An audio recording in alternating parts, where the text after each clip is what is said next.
Hey guys, it's John again, and I'm playing Babybunny from, where is this? Portugal. The Babybunny from Portugal. And we have a Pirc defense in this one. I'm just going to play a very calm continuation. I like to do this oftentimes in lines where my opponent's just kind of giving me the center. So he's going to go like e5, queen c7, that sort of plan. I'll put the bishop on e3. Maybe bringing the knight to d2's okay here. This is sort of weird, but like if e5, maybe I'll go knight c4. He probably will play e5. I like the knight on c4. It will help pressure d6 and e5. So if I do it now, though, maybe his idea is knight takes e4 to subsequently fork those two pieces. And I could also just play f4, so I'll do that. Seems fine. Okay, so he's being very flexible with his pawns, trying to get b5 in, I assume. But I can play e5 here, can I not? Asking his knight where he wants to go. He says, I want to go to d5. Okay. Bishop f3. So my knight can't get to c4 anymore. But that's not a tragedy.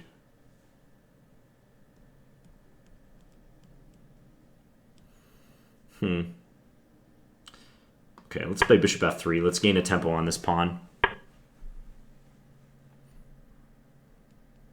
Maybe rook c1. Just having in mind c4. He could play b5 now. Does rook c8 instead.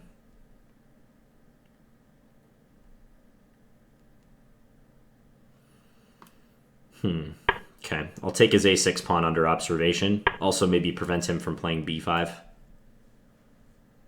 There's a lot of tension in the center.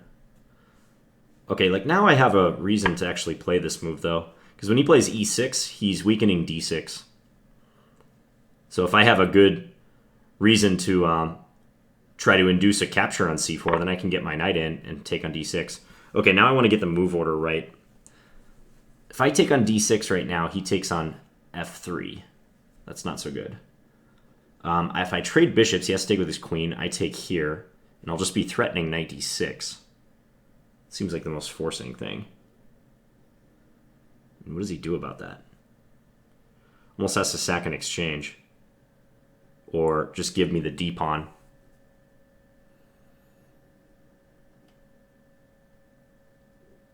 Knight takes c4 is also just really good, I think.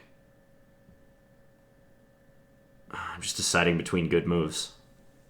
Okay, I'll just do knight takes c4. It looks like it keeps a little more tension. To get the queen. It's nice that my bishop's helping to defend c1. Oh, he can just do that. Of course. Okay. My move order was kind of dumb. But, okay, whatever. I still like my position. I just think I should have taken on b7 first. That would have been much stronger. Then I would have won a pawn clean, at least. So I think he'll move his queen now. Queen, I predict queen b8. I took this way so that my queen attacks f7. And let's see. Okay, we'll just come in with the knight.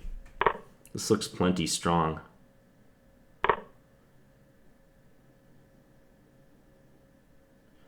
Maybe I can get my queen into c6 too. Just making sure he can't sacrifice on e5 favorably. His position is pretty darn cramped at the moment, so he may be considering some sacrifices like that. Wonder if I'll ever have the idea of rook c8 to deflect his rook and then go take that pawn on f7. That would be nice. Actually, it almost works at the moment. Because I could take the pawn and then pick up the loose knight. e6 would be weak. I might have knight f7 coming. This is not an easy position for him. has a real tough time moving. Okay, let's just do this quickly. I'm not yet sure that something like rook c8 will work. So, best to just make a simple decision. Can also go after his knight. Like queen c6 is always an option. It's good to play a move like a5 quickly, make him think. I'm catching up on the clock and just forcing him to do something. Yeah, so he does go for this sacrifice. I didn't think this worked because...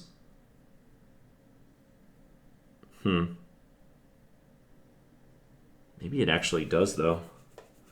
So if I take, he takes the knight. I was going to play just queen d1, but now I'm seeing he has rook d8. Bishop c5, but he can pile on that knight.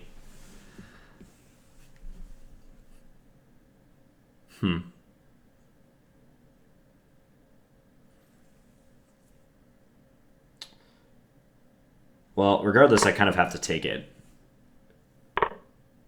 Now I have to figure out what to do. I noticed that after queen takes c5, I might have a skewer. So there's that. I just want to go somewhere where... So queen f1, queen takes c5, bishop c5. I don't know about that. What is going on? Can I just play queen f6 and go for mate? What's wrong with that? Queen f6. Ah, he has knight g4. Super annoying. Knight g4.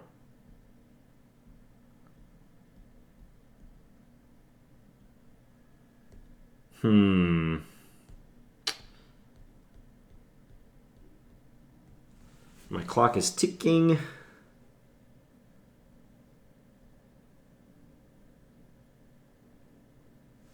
Okay, I gotta make a decision.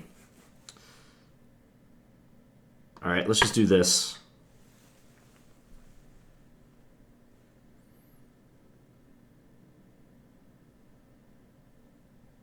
This might be bad. This is very complicated now.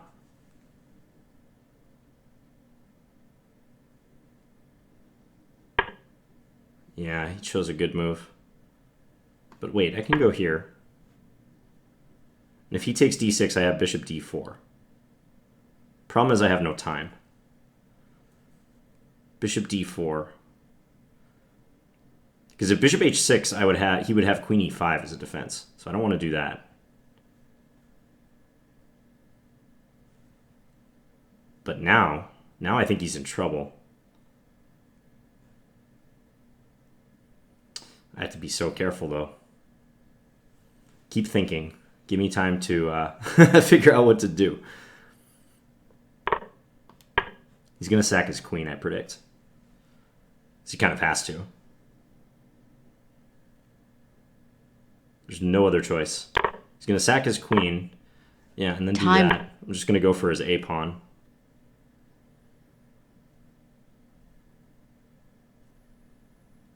I'm not even going to try to trap his knight. I could potentially play to do that. I might be moving very fast from now on.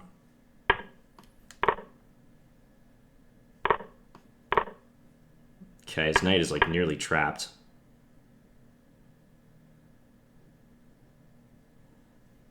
It's going to cost him a rook.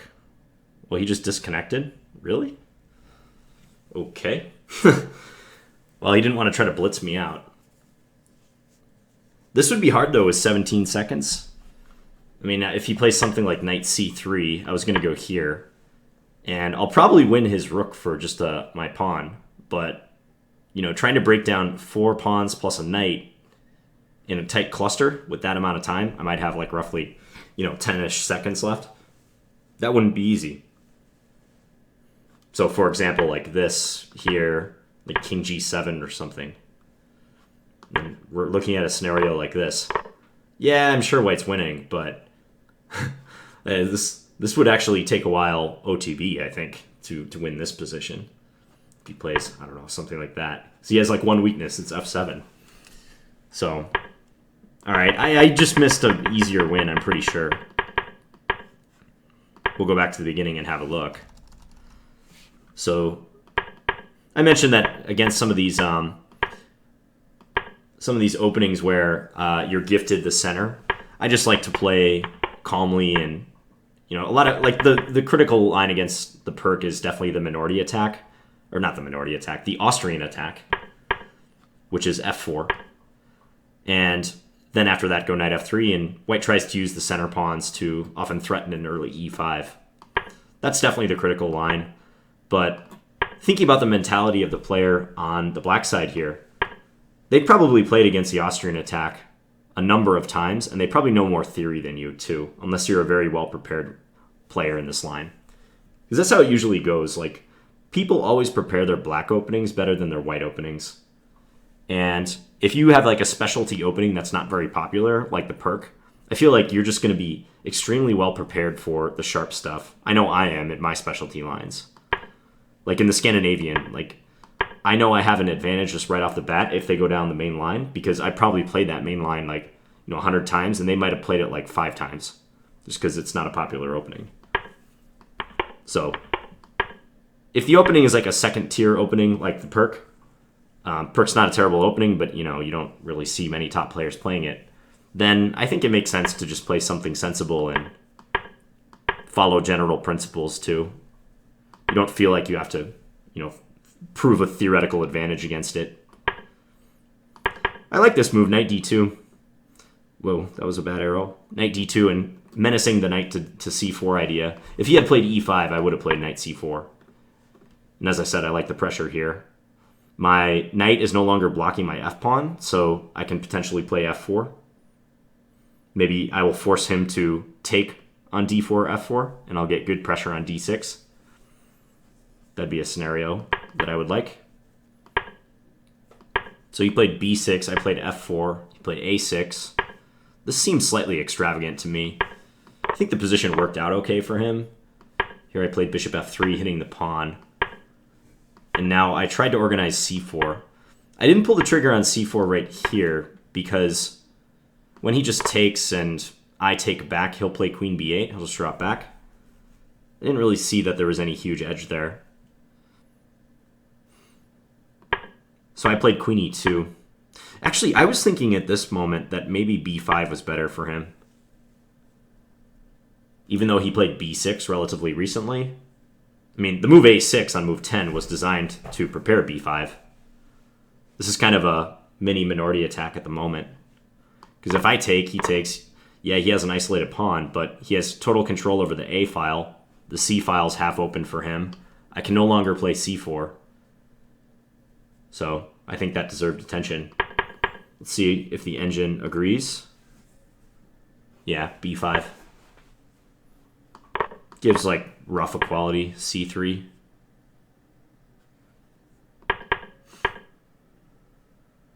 So he played rook c8, I went here. Computer does like c4 immediately. I think it just prefers my space advantage. Queen b8. He has almost like a hedgehog formation. But the computer likes my space edge. It's saying trade on c8 and then play queen b3. Maybe f7's a little loose.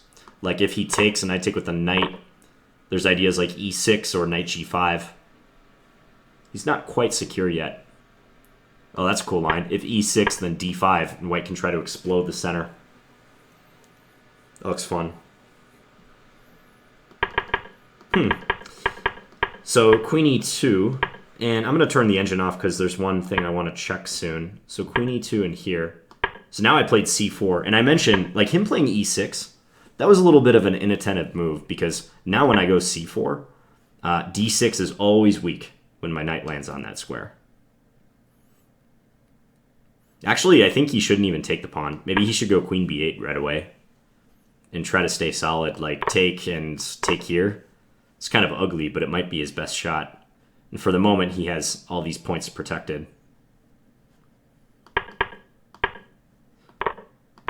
and I took here. There were a couple moments in this game, this being one of them, where I spent a lot of time like knowing my position was really good and knowing that I was probably close to winning. That happened at the end, and it almost cost me the game. So that's a tough situation in Blitz. I often struggle with that. It's like your position's like too good. Like if I only had one good option, of course I'm going to play it right away. But here, when I had two good options, like taking and also knight takes c4 immediately, I was like, which one gives me the larger advantage? Like I have to figure it out. But in Blitz, that can be a poisonous mentality for your clock. So I think if I take on b7 and then take here, this is much better because now I'm attacking his pawn. And if he advances or takes, I can play knight d6 and then forking. I don't think it gets that complicated either because he has to move his queen. Like rook takes c1 is not check, so he can't do that. I would just take his queen.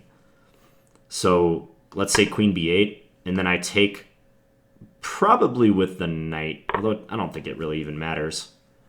And if he tries to grab like d4, I have knight e7 check, and I'm escaping with the full rook. So he's got to take back, and then just something like this, or fe5, and white's clearly winning. So I thought like if I went for this line that he'd have to do this and just give up the d6 pawn and try to do something. But this is also very, very good for white. So I think I erred slightly by playing knight takes c4 first. Let's see. Yeah. Engine says trade and then take, and then queen d5, and then take, and huge edge white. Winning advantage if I play it right. Also, his a6 pawn is weak now. And I'm about to get full control over the c file. Good stuff. Okay, I'm going to stop the engine again because there's one more point a little bit later where I felt my position was very, very good. So this happened. Don't think I have anything better than taking immediately. Just seeing if like knight takes e5 makes more sense. I don't think so. I like taking this way because now the f7 pawn is more vulnerable for him. He moved his queen. I jumped into d6. Take. Take. This is all fine. Okay, after b5, I played a5 fast just as a clock decision. But maybe there's something more direct.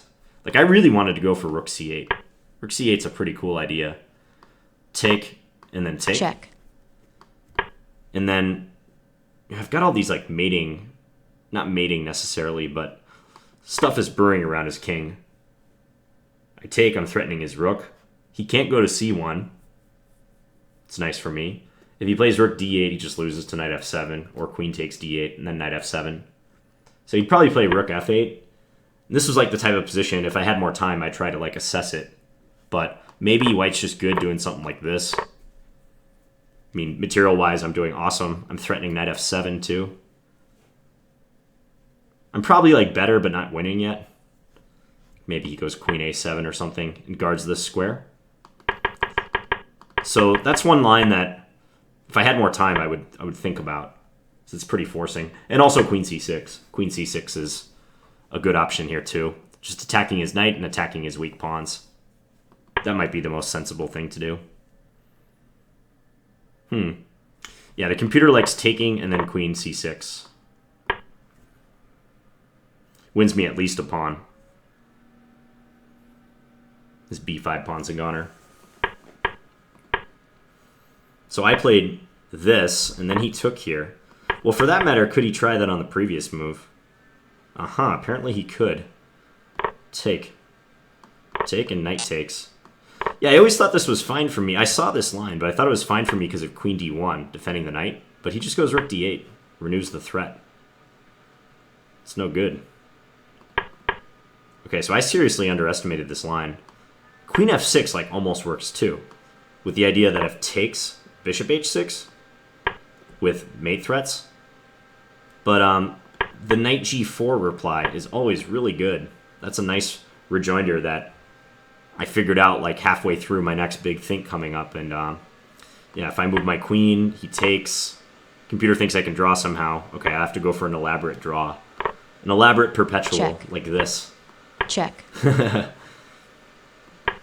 Yeah, and I think Check. I could maybe try to do something, but it's probably just a draw. I guess I could take on c8 if I really wanted to try to win, but... So that means that a5 was not a good move for me. It may also mean I should take with the bishop here instead of the rook. Yeah.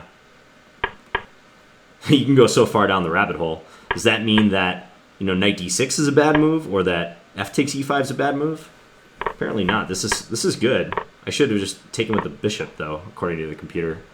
That also keeps more pressure on f7. Because now, if he does this, yeah, I take, and I can swing this over to a3. Aha. Right. And that was not available if this were to be played, because my bishop is blocking the queen. It can't get over to a3 to defend the knight. It's cool stuff. So b5, I just tried to restrict him with a5, and he played a great move. Bishop takes. Yeah, and you see how long I thought here? 45 seconds on that move, roughly. And then another minute plus on this move. I knew there had to be something that kept the material. And actually, I looked at this line, like that, and just going after the rook on f8. Why did I reject this? Was it because of knight d3, I thought? Yeah, and then take on c1. But I guess this is also good for me. He has massive dark square weaknesses.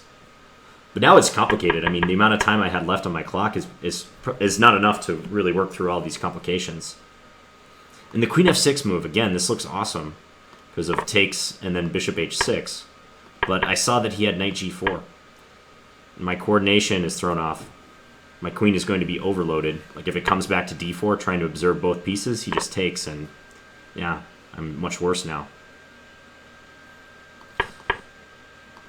So I did play that, and then he came in here, and then I went there. Yeah, so queen d4 was maybe a good option too, but yeah, I like this move. Bishop d4, and now I'm winning. Check. He has to sack his queen. Yeah, and this is just a technical win for white. Wow, some crazy complications there at the end. That got fun, though. So he should have just settled for taking the knight, apparently. Yeah, and I would have played bishop c5. But, again, with the time situation, this might not be the most clear-cut win in the world. My king is also exposed, too. All right, fun game. So I think I won all 3 of my games today that I recorded, so good day, good Friday. Hope you guys enjoy this, and hope everyone has a good weekend. I'll be back tomorrow, which is Saturday, with some more videos. Thanks for watching, guys. Bye.